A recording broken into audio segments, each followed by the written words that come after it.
Hey there, this is Nikki Hibbets from The Ruffled Purse, which you can find at theruffledpurse.com, and there it is my goal to support, empower, and inspire busy people to discover the joy of sewing and make time to do it. And I want to show you a demonstration on how to turn the hem of a circle skirt, and then 2 different hand stitches that you can do in order to hold it in place. So let's get started. So I have a piece of fabric that is cut from my circle skirt pattern. It is just a demonstration piece. You can see right along here that I've got the curve of the edge. We're going to be doing a turned up hem, and when we turn the hem, it's going to be fuller on the outer edge than it is on the inside, so we don't want this to be a really wide hem. So in order to prepare this, to see where we're going to be able to turn, we are going to just kind of sew about 1/4 inch from the edge, just a basting line that we're going to be able to use to help us. So I've just put in a basting stitch 1/4 inch from the edge of the circle skirt. The next step is we are going to be turning it along that stitch line. So that line that basting stitch that we just did, we're going to be using that as our turning line. Once we turn it once, we're going to turn it again so that the raw edge is going to be hidden. Now remember, because this is a circle skirt, this outer edge is longer, wider, bigger. There's more of it. It's fuller than where we're getting ready to turn it. So it is not going to be necessarily flat as you start turning. It is going to create small bubbles. And so what you want to do is you want to keep the turning going towards the center of the circle skirt.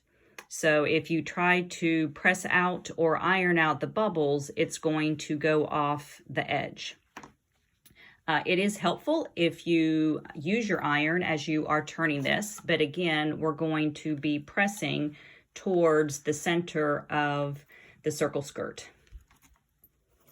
So turning right along that basting line and then pressing towards the center of the skirt. So we have turned the hem once, and then we're going to turn it again so that that raw edge is hidden. So again, it is fuller on the outside than it is on the inside. So it's not going to lay totally flat. There are going to be some bubbles. Same technique as we did before. Instead of trying to press it flat, as we turn it, we're just going to press it so that we are pressing towards the middle. So not moving off to the side, but we're just kind of pressing it in place. Bubbles, again, might form. And as they do, we will get those to fit where they need to when we do the hand sewing. Now, once you get it turned once, we do want to hold it in place. And so you can pin it or you can use clips. So remember, as you're turning, it could bubble up.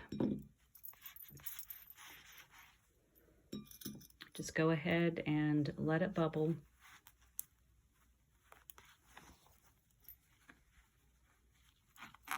Because it will be all right when you hand sew it. And that's one of the reasons we do the narrow hem. All right, so there's actually going to be 2 different stitches I'm going to show you. One is a slant hem stitch, and the other one is a vertical hemming stitch. The slant hem stitch is quicker, but it's least durable of the 2 because so much thread is exposed and could possibly get caught.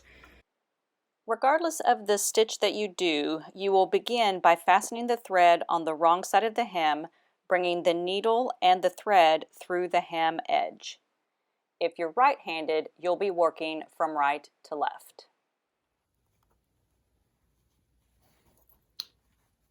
Let's do the slant hem stitch first. So you've got you come up from the wrong side. You're going to go over about 1/4 to 1/2 inch. You're going to be just above that folded edge. You're going to catch 1, 2 threads of the garment, and then come back through that turned edge.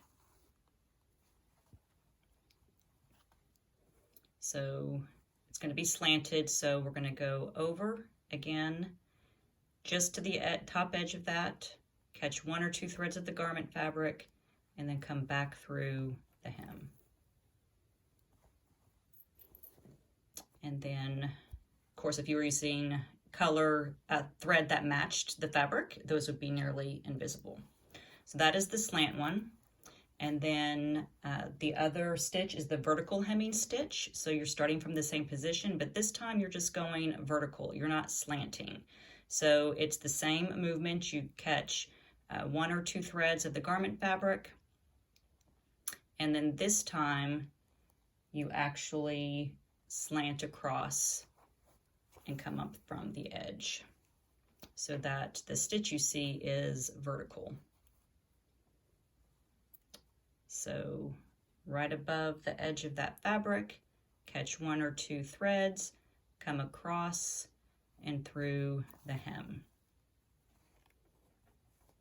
So we have the slant hem stitch and then the vertical hem stitch. Slant is going to be less durable because things can get caught under these threads. This is going to be more durable because it is has less thread exposed for the hem, but it looks the same from the front.